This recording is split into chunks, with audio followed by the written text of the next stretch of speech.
Assalamualaikum warahmatullahi wabarakatuh. Perkenalkan, nama saya Muhammad Fadilah. Ingin menyampaikan materi tentang pengertian guru. Guru adalah sosok yang digugu dan ditiru. Digugu artinya dipercayai, sedangkan ditiru artinya dicontoh atau diikuti. Dalam bahasa Sanskerta, guru adalah gabungan dari kata gu dan ro. Gu artinya kegelapan atau kekelaman, sedangkan ro artinya membebaskan atau melepaskan. Jadi, guru adalah manusia yang terus berjuang secara menerus, secara gradual untuk melepaskan manusia dari kegelapan. Dalam pengertian sederhana, guru adalah seorang yang memberikan ilmu pengetahuan kepada anak didik. Dalam pandangan masyarakat, guru adalah seseorang yang melaksanakan pendidikan di tempat-tempat tertentu, tidak tentu di tempat pendidikan formal, bisa juga di tempat seperti masjid, rumah, dan sebagainya. Guru adalah profesi yang dimana seseorang menanamkan nilai-nilai kebajikan ke dalam jiwa manusia, membentuk karakter dan kepribadian manusia. Lebih dari itu, guru adalah sosok mulia, seseorang yang berdiri di depan dalam teladan tutur kata dan tingkah laku, yang di pundaknya melekat tugas sangat mulia, menciptakan sebuah generasi yang sempurna. Tugas guru dalam dunia pendidikan. Tugas pertama dan utama seorang guru. Yang pertama ada membaca. Sebagai pendidik, maka guru tidak boleh merasa sudah selesai dalam belajar. Rasa haus akan belajar harus selalu ditumbuh-sumburkan di dalam hatinya, agar dia bisa lebih rendah hati karena merasa tidak banyak mengetahui. Karenanya, tugas pertama guru adalah membaca. Hanya dengan membaca, maka guru bisa disebut dengan manusia pembelajar, dan disebut juga sebagai guru dengan jiwa pendidik. Yang kedua ada mengenal. Setelah membaca, tugas guru yang selanjutnya adalah mengenal. Mengenal secara sederhana kita artikan sebagai mengetahui dengan tepat, pasti, jelas, dan benar. Jadi, bukan hanya sekedar mengetahui, tetapi juga harus tepat, pasti, jelas, dan benar. Dengan tugas guru mengenal ini, guru diharapkan menggunakan semua potensi kemanusiaannya untuk mencurahkan ilmunya kepada murid. Dia akan mengetahui murid-muridnya dengan hatinya, bukan dengan mulutnya. Guru yang mengenal menganggap tugasnya sebagai wujud nyata pengabdiannya kepada Allah Subhanahu wa taala, bukan untuk mengukuhkan eksistensinya atau untuk menunjukkan kehebatannya. Dan yang ketiga adalah berkomunikasi. Dalam konteks pendidikan karakter bagi guru, berkomunikasi menjadi tugas guru. Artinya, berkomunikasi di sini adalah bagaimana seorang guru menyampaikan pelajaran atau ilmu kepada muridnya. Berkomunikasi bagi seorang guru adalah suatu keharusan. Bagaimana mungkin pelajaran sampai kepada murid-murid kalau tidak dikomunikasikan? Jadi, guru harus pandai dalam berkomunikasi. Dalam Undang-Undang Guru dan Dosen, ada 7 tugas utama guru. Yang pertama adalah mendidik.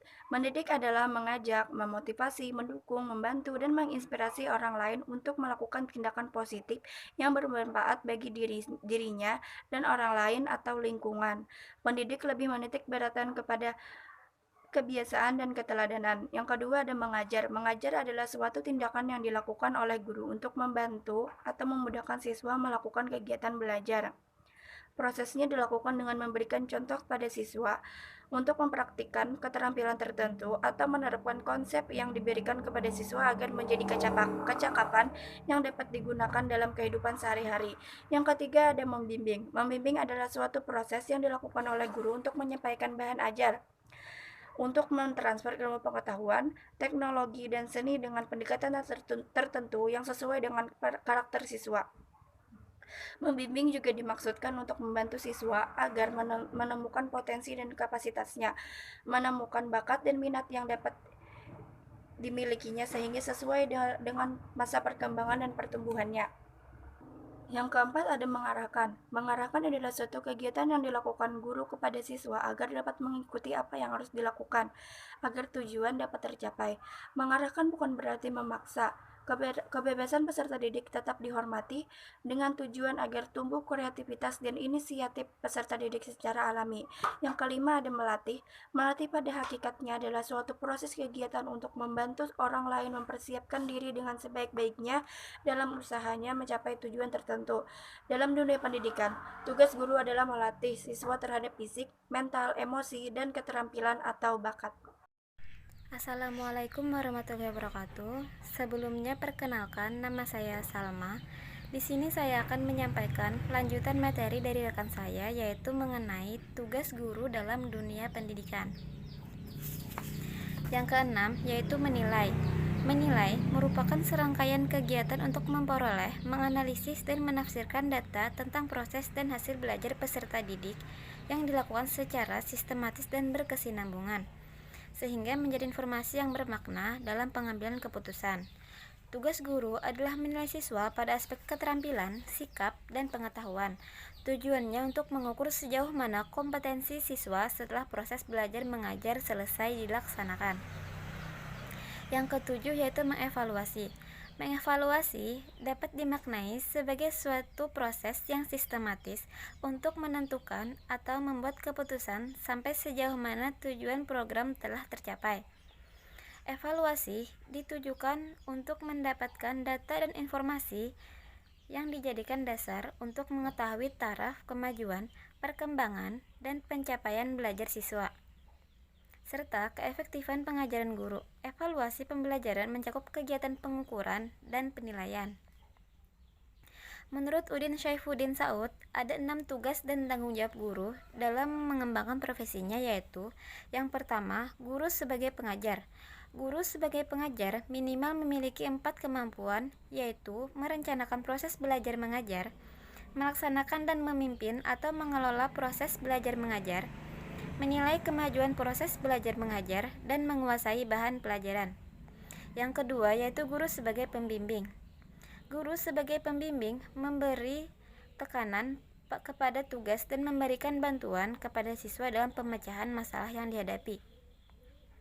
Tugas ini merupakan aspek mendidik karena tidak hanya berkenaan dengan pengetahuan, tetapi juga menyangkut pengembangan kepribadian dan pembentukan nilai-nilai siswa.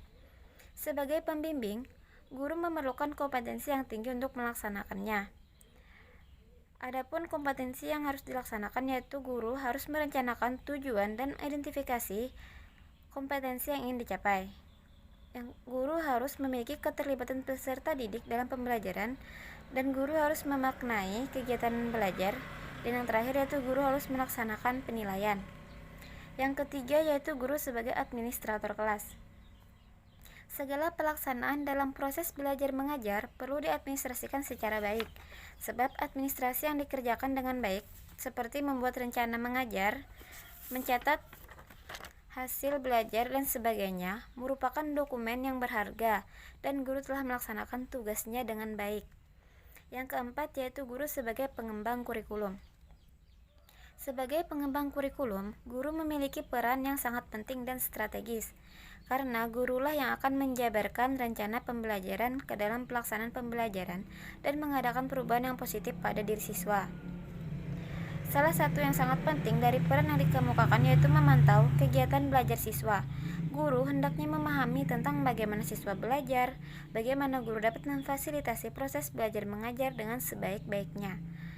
Konteks belajar meliputi pemahaman tentang siapa siswanya, berapa usianya, minat dan bakatnya, apa tujuan belajarnya, apa media yang digunakan, serta sarana dan prasarana yang digunakan untuk mencapai tujuan pembelajaran.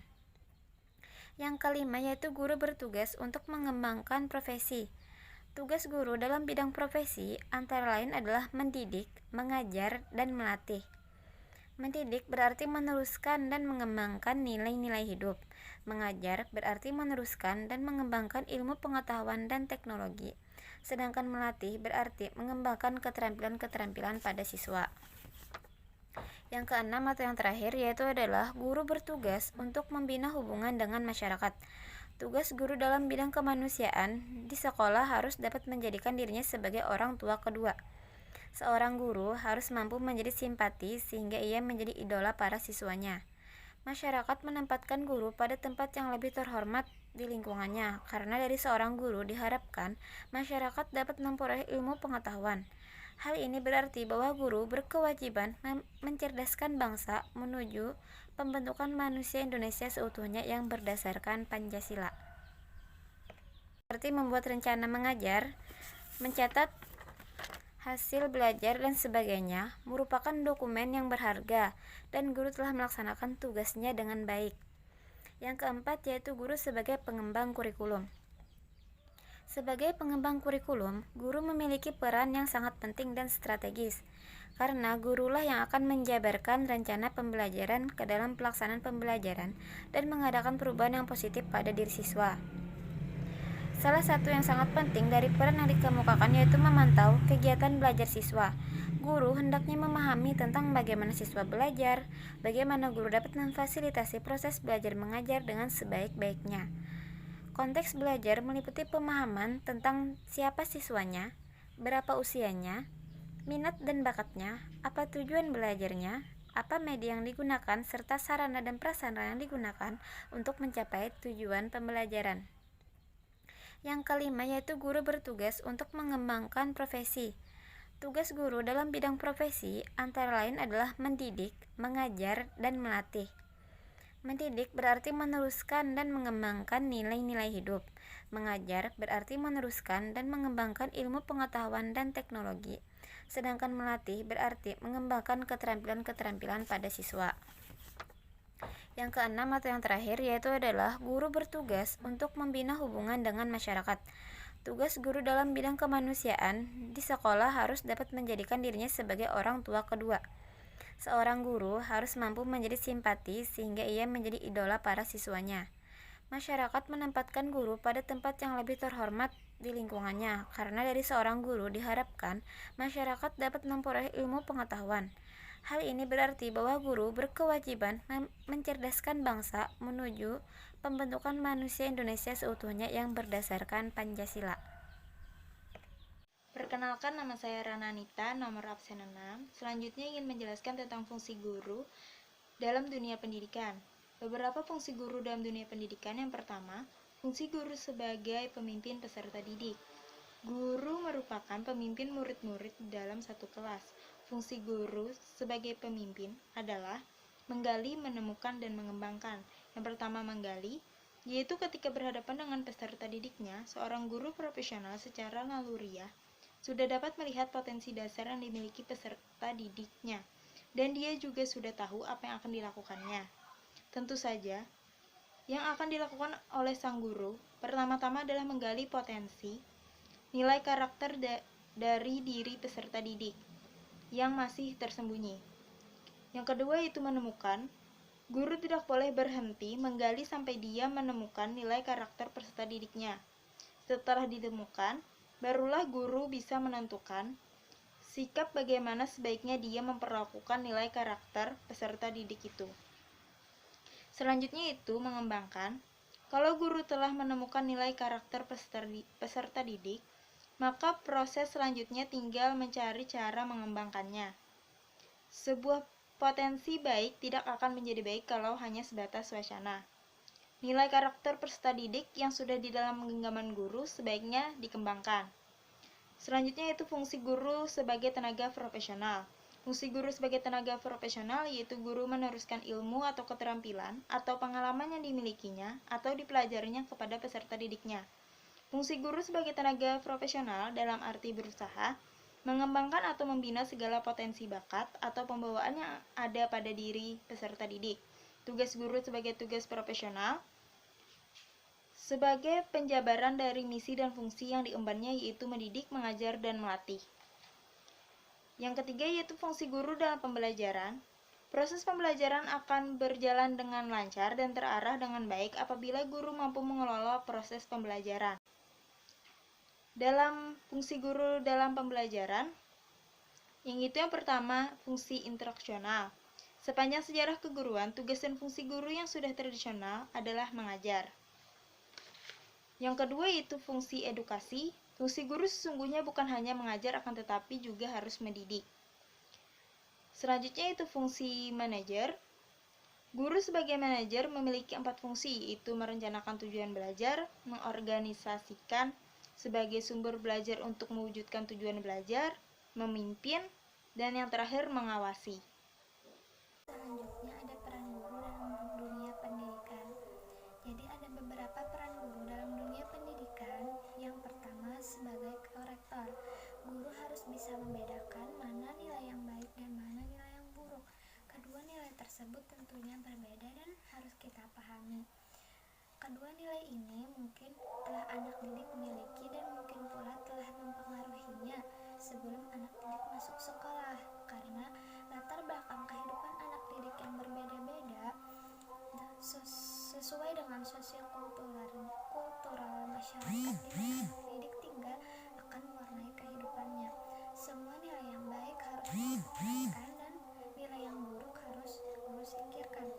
Koreksi yang guru lakukan terhadap sikap dan perilaku anak bukan hanya saja di sekolah, tetapi juga di luar sekolah. Sebab tidak jarang anak didik justru lebih banyak melakukan pelanggaran terhadap aturan-aturan di masyarakat. Yang kedua, sebagai inspirator, guru harus memberikan petunjuk yang baik bagi kemajuan belajar anak. Petunjuk itu tidak mesti harus bertolak dari sejumlah teori-teori belajar. Dari pengalaman pun bisa dijadikan petunjuk bagaimana cara belajar yang baik. Yang penting bukan teorinya, tapi bagaimana melepaskan masalah yang dihadapi oleh anak didik. Yang ketiga, sebagai informator ini, guru harus dapat memberikan informasi perkembangan ilmu pengetahuan dan teknologi.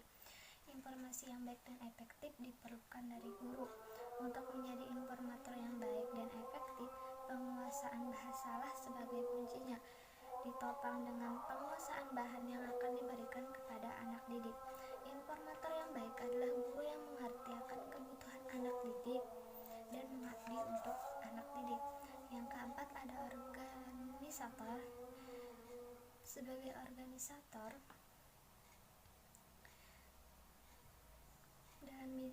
guru memiliki kegiatan pengelolaan kegiatan akademik, menyusun tata tertib sekolah, menyusun kalender akademik, dan sebagainya. Semuanya diorganisasikan sehingga dapat mencapai efektivitas dan efisiensi dalam belajar pada diri anak didik. Yang kelima, ada motivator. Sebagai motivator, guru hendaknya dapat mendorong anak didik agar bergairah dan aktif dalam belajar. Setiap saat guru harus bertindak sebagai motivator, karena dalam interaksi edukatif tidak mustahil ada di antara anak didik yang malas belajar. Motivasi dapat efektif bila dilakukan dengan memperhatikan kebutuhan anak didik. Peranan guru sebagai motivator sangat penting dalam interaksi edukatif karena menyangkut esensi pekerjaan mendidik yang membutuhkan kemahiran sosial, menyangkut performance dan dalam personalisasi dan sosialisasi diri. Yang keenam, ada inisiator. Dalam perannya sebagai inisiator, guru harus menjadi pencetus ide-ide kemajuan dalam pendidikan dan pengajaran. Proses interaksi edukatif yang ada sekarang harus diperbaiki sesuai perkembangan ilmu pengetahuan dan teknologi di bidang pendidikan. Kompetensi guru harus diperbaiki, keterampilan penggunaan media pendidikan dan pengajaran harus diperbaharui sesuai kemajuan media komunikasi dan informasi. Guru harus menjadikan dunia pendidikan, khususnya interaksi edukatif, agar lebih baik dari dulu. Sekian, selanjutnya dilanjutkan oleh rekan saya. Tentang peran guru dalam dunia pendidik yang ketujuh, yaitu sebagai fasilitator. Guru hendaknya dapat menyediakan fasilitas yang memungkinkan kemudahan kegiatan belajar anak didik, lingkungan belajar yang tidak menyenangkan, suasana ruang kelas yang pengap, meja dan kursi yang berantakan, fasilitas belajar yang kurang tersedia menyebabkan anak didik malas belajar. Oleh karena itu, menjadi tugas guru bagaimana menyediakan fasilitas sehingga akan tercipta lingkungan belajar yang menyenangkan anak didik. Yang kedelapan, pembimbing. Peran guru yang tidak kalah pentingnya dari semua peran yang di atas adalah sebagai pembimbing. Peranan ini harus dipentingkan karena kehadiran guru di sekolah adalah untuk membimbing anak didik menjadi manusia dewasa yang susila, yang cakap. Tanpa bimbingan, anak didik akan mengalami kesulitan dalam menghadapi perkembangan dirinya. Kekurangan kemampuan anak didik menyebabkan lebih banyak tergantung pada bantuan guru. Tetapi semakin dewasa, ketergantungan anak didik semakin berkurang. Jadi, bagaimanapun juga bimbingan dari guru diperlukan pada saat anak didik belum mampu berdiri sendiri atau mandiri. Yang kesembilan, ada fasilitator dalam interaksi edukatif. Tidak semua bahan pelajaran dapat anak didik pahami, apalagi anak didik yang memiliki intelijensi yang sedang. Untuk bahan pelajaran yang sukar dipahami anak didik, guru harus berusaha dengan membantunya dengan cara memperagakan apa yang diajarkan secara didaktis, sehingga apa yang guru inginkan sejalan dengan pemahaman anak didik. Tidak terjadi kesalahpengertian antara guru dan anak didik. Tujuan pengajaran pun dapat tercapai dengan efektif dan efisien. Selanjutnya yang ke-10 yaitu pengelola kelas. Sebagai pengelola kelas, guru hendaknya dapat mengelola kelas dengan baik karena kelas adalah tempat berhimpun semua anak didik dan guru dalam rangka menerima bahan pelajaran dari guru. Kelas yang dikelola dengan baik akan menunjang jalannya interaksi edukatif. Sebaliknya, kelas yang tidak dikelola dengan baik akan menghambat kegiatan pengajaran. Anak didik tidak akan mustahil merasa bosan untuk tinggal lebih lama di kelas. Hal ini akan berakibat mengganggu jalannya proses interaksi edukatif. Kelas yang terlalu padat dengan anak didik, pertukaran udara yang kurang, penuh kegaduhan, lebih banyak tidak menguntungkan bagi terlaksananya interaksi edukatif yang optimal. Hal ini tidak sejalan dengan tujuan umum dari pengelola kelas, yaitu menyediakan dan menggunakan fasilitas kelas bagi bermacam-macam kegiatan belajar mengajar agar pencapaian hasil yang baik dan optimal. Jadi, maksud dari pengelola kelas adalah agar anak tidak boleh tinggal di kelas dengan motivasi yang tinggi untuk senantiasa belajar di dalamnya. Yang ke-11 adalah mediator. Sebagai mediator, guru hendaknya memiliki pengetahuan dan pemahaman yang cukup tentang media pendidik dalam berbagai bentuk dan jenisnya, baik media non-material maupun material. Media berfungsi sebagai alat komunikasi guna mengefektifkan proses interaksi edukatif. Keterampilan menggunakan semua media itu diharapkan dari guru yang disesuaikan dengan pencapaian tujuan pengajaran. Sebagai mediator, guru dapat diartikan sebagai penengah dalam proses belajar anak didik. Dalam diskusi guru dapat berperan sebagai penengah, sebagai pengatur lalu lintas jalannya diskusi. Kemacetan jalannya diskusi akibat anak didik kurang mampu mencari jalan keluar dari pemecahan masalah. Dapat guru tengahi bagaimana menganalisis permasalahan agar dapat diselesaikan. Guru sebagai mediator dapat juga diartikan penyediaan media. Selanjutnya, yang ke-12 ada supervisor. Sebagai supervisor, guru hendaknya dapat membantu memperbaiki dan menilai secara kritis terhadap proses pengajar. Teknik-teknik supervisi harus guru kuasai dengan baik agar dapat melakukan perbaikan terhadap situasi belajar mengajar menjadi lebih baik. Untuk itu, kelebihan yang dimiliki supervisor bukannya karena posisi atau kedudukannya ditempatinya, akan tetapi juga karena pengalaman pendidiknya, kecakapannya, atau keterampilan-keterampilan yang dimilikinya, atau karena memiliki sifat-sifat kepribadian yang menonjol pada orang-orang di supervisinya. Dengan semua kelebihan yang dimiliki, ia dapat melihat, menilai, atau mengadakan pengawasan terhadap orang atau sesuatu yang disupervisinya. Yang ke-13 atau yang terakhir, sebagai guru evaluator. Guru dituntut untuk menjadi seorang evaluator yang baik dan jujur dengan memberikan penilaian yang menyentuh aspek ekstrinsi dan intrinsik. Penilaian terhadap aspek intrinsik lebih menyentuh pada aspek kepribadian anak didik, yakni aspek nilai atau values. Berdasarkan hal ini, guru harus bisa memberikan penilaian dalam dimensi yang luas.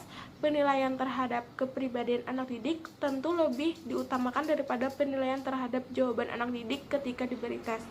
Anak didik yang berprestasi baik belum tentu memiliki kepribadian baik. Jadi penilaian itu pada hakikatnya diarahkan pada perubahan kepribadian anak didik agar menjadi manusia sosial yang cakap. Sebagai evaluator, guru tidak hanya menilai produk atau hasil pengajaran, tetapi juga menilai proses jalannya pengajaran. Dari kedua kegiatan ini akan mendapatkan umpan baik atau feedback tentang pelaksanaan interaksi edukatif yang telah dilakukan.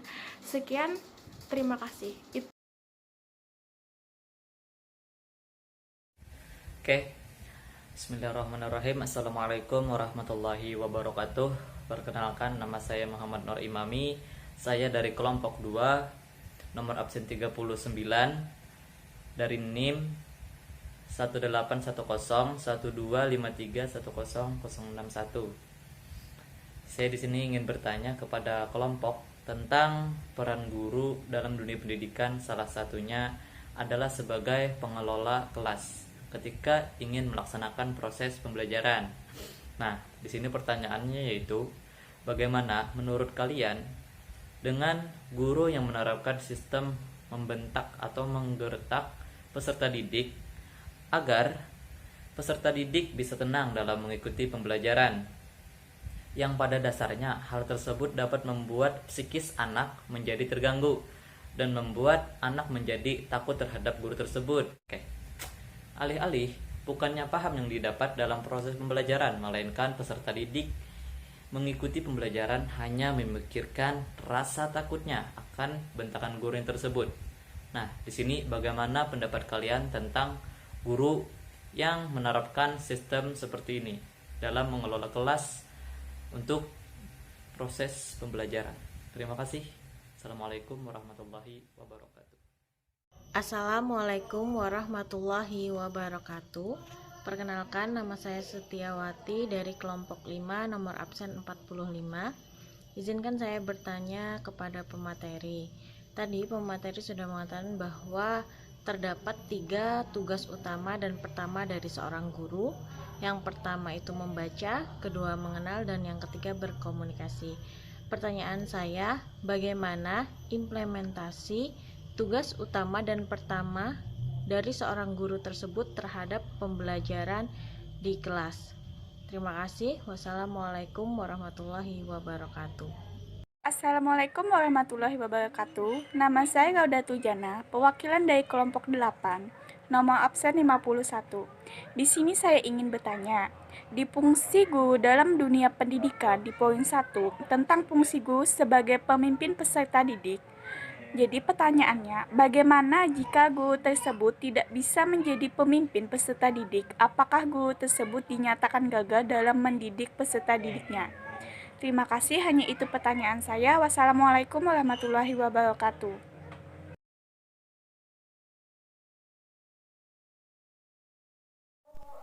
Ya, saya akan menjawab pertanyaan dari Muhammad Nur Imami dari kelompok 2, nomor absen 39. Pertanyaannya, ada peran guru dalam dunia pendidikan, salah satunya adalah sebagai pengelola kelas. Ketika ingin melaksanakan proses pembelajaran, bagaimana menurut kalian dengan guru yang menerapkan sistem membentak atau menggertak peserta didik agar para peserta didik bisa tenang mengikuti pembelajaran, yang pada dasarnya hal tersebut dapat membuat psikis anak jadi terganggu dan membuat anak menjadi takut terhadap guru tersebut. Jadi, menurut kami sangat benar apa yang dikatakan oleh saudara Muhammad Nur Imami tadi. Jika guru selalu membentak atau menggertak siswanya, maka siswa tersebut dapat terganggu psikologinya atau kejiwaannya dapat terganggu, sehingga dapat membuatnya jadi tegang dalam belajar dan merasa ketakutan yang berlebihan dalam pembelajaran. Dalam hal tersebut dapat membuatnya malah tidak mengerti akan pelajaran yang dipelajari. Jadi menurut kami sebagai guru, sepatutnya kita ajarkan yang baik-baik kepada siswa kita. Jika memang ada hal yang kurang baik dari siswa kita, kita bisa memperbaikinya dengan cara yang baik, dengan diberi nasihat ataupun teguran, namun tidak melukai siswa tersebut. Teguran dapat berupa motivasi atau hal yang mendukungnya. Seperti yang telah kita pelajari bahwa anak memiliki karakteristik yang berbeda-beda. Ada yang pendiam, ada juga yang suka bergerak, dan macam-macam. Itulah tantangan bagi guru agar dapat menyikapi berbagai karakteristik tersebut dalam pembelajaran. Jika memang keadaan kelas sangat susah diatur dan ribut, maka kita dapat menerapkan model pembelajaran yang menarik dan dapat dapat mengikut sertakan siswa aktif dalam pembelajaran. Agar siswa tersebut tidak hanya ribut dan tidak asik sendiri, tetapi agar siswa aktif dalam pembelajaran dan betah menerima pembelajaran yang disampaikan. Agar siswa merasa asik namun dapat memahami pembelajaran yang telah diberikan. Selain itu, guru juga dapat menggunakan fasilitas atau media pembelajaran yang tersedia yang dapat membuat anak tertarik dalam belajar. Hal ini sejalan dengan tujuan umum dari pengelola kelas, yaitu menyediakan dan menggunakan fasilitas kelas. Baik, saya Maria Reptita. Saya akan mencoba menjawab dan menambahkan jawaban rekan saya yang pertanyaannya dari Muhammad Nur Imami, kelompok 2, absen 39. Tentang peran guru dalam dunia pendidikan.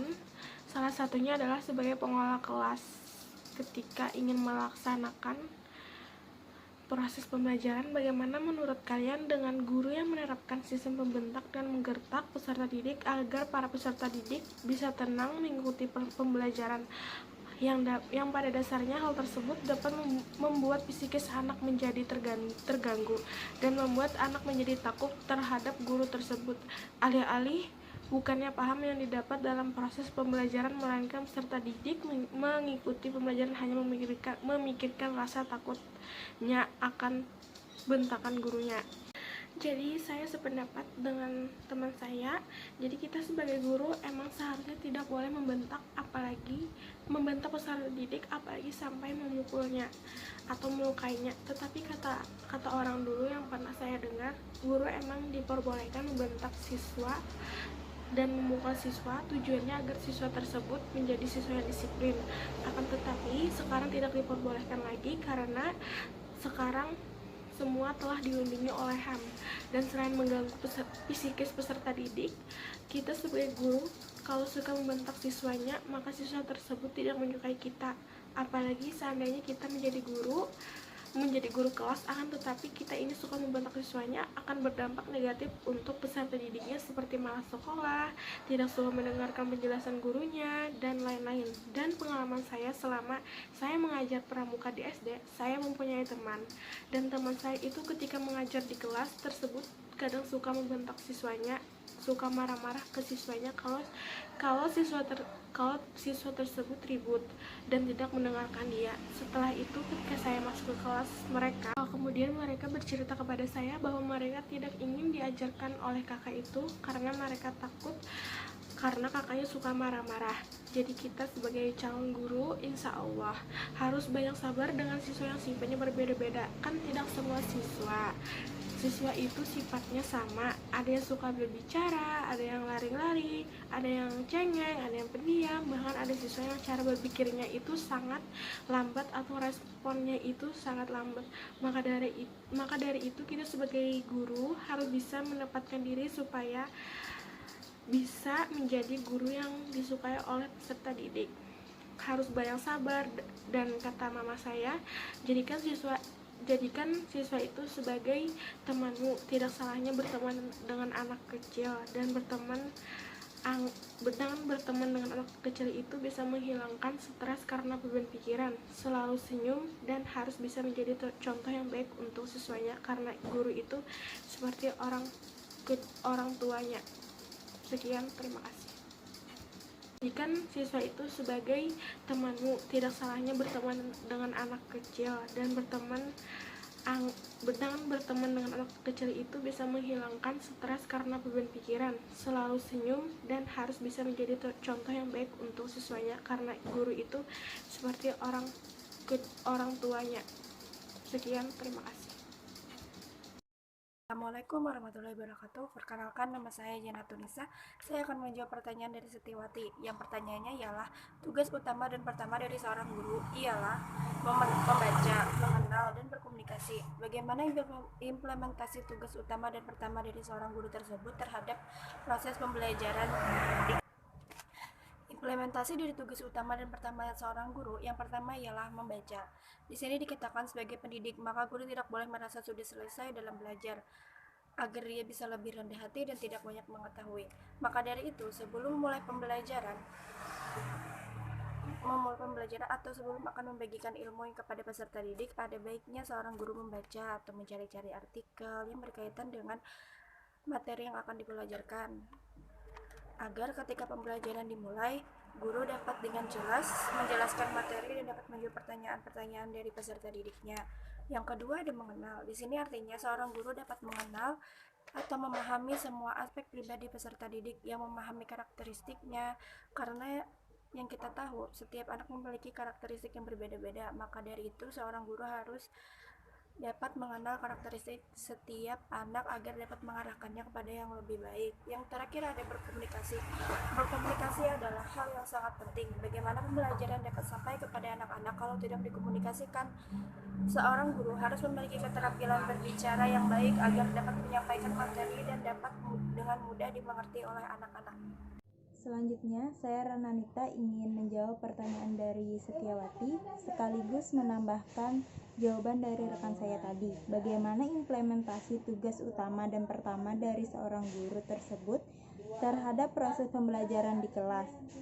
Karena tugas pertama guru adalah membaca, maka sebelum memulai pembelajaran seharusnya guru membaca terlebih dahulu apa yang akan diajarkan kepada siswa.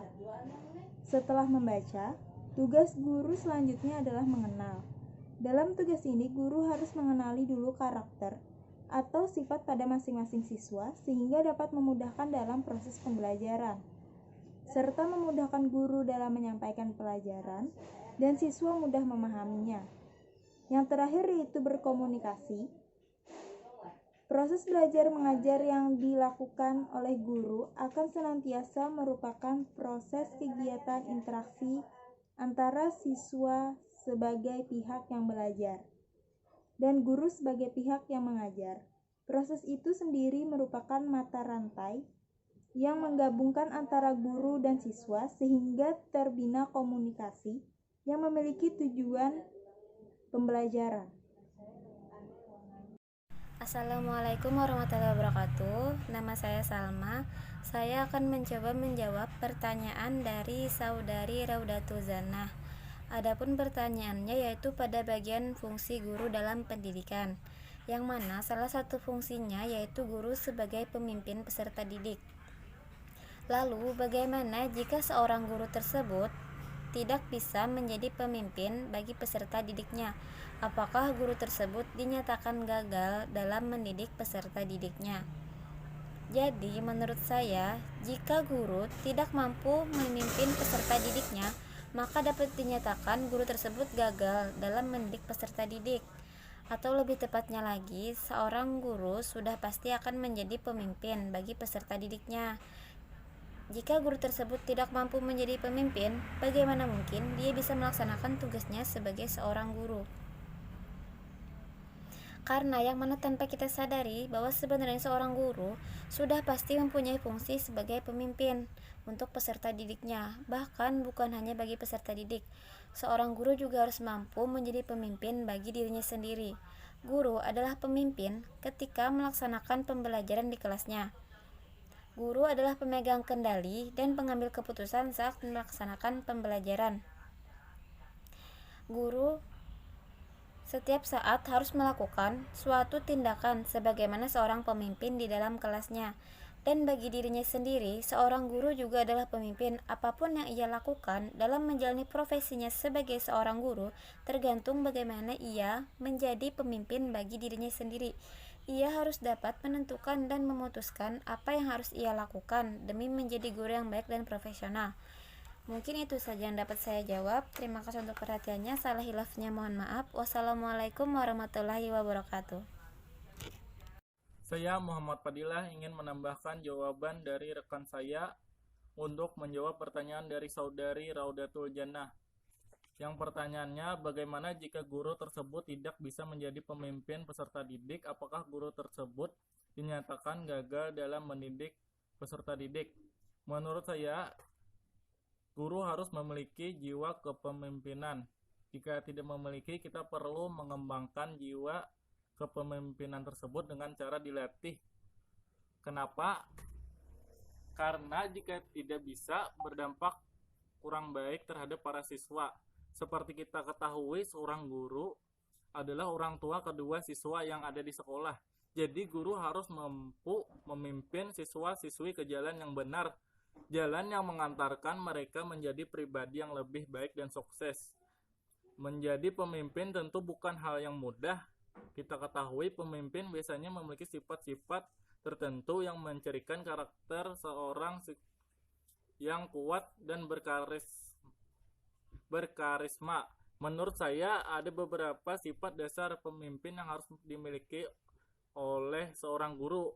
Di antaranya adalah jujur, teladan, percaya diri, cerdas, memotivasi, menguasai permasalahan, dan memiliki kontrol diri yang baik. Sekian, terima kasih.